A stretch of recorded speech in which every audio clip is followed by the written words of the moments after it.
کاوش پلاس. Nicolas Maduro is a dictator with no legitimate claim to power.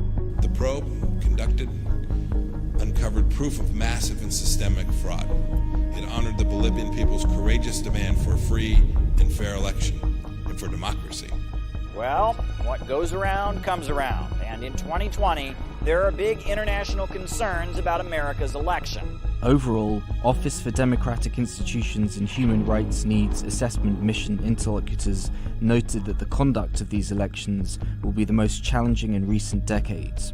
They expect that election officials will face serious challenges prior to and on election day due to new measures in response to COVID-19 pandemic and express concerns over their ability to overcome them. So let's break down what those concerns are.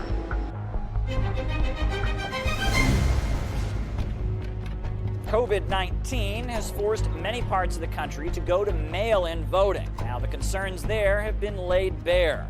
Ballots rejected, huge delays, and some ballots discarded. So there's no surprise that some are raising concerns of fraud, including Donald Trump himself. This election will be the most rigged election in history. This is going to be a fraud like you've never seen. Here's why Donald Trump and the public have some serious concerns, even more than just a few months ago.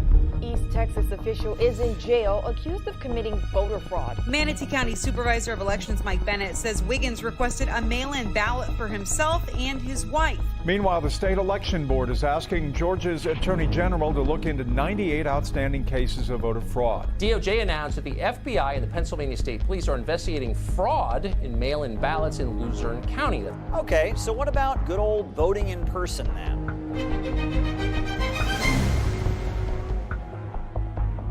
Fewer polling places, long lines, last-minute relocations of polling places, and a lack of international observers. Not convincing either, especially for one Democratic senator who's gone slightly over the top with this comparison.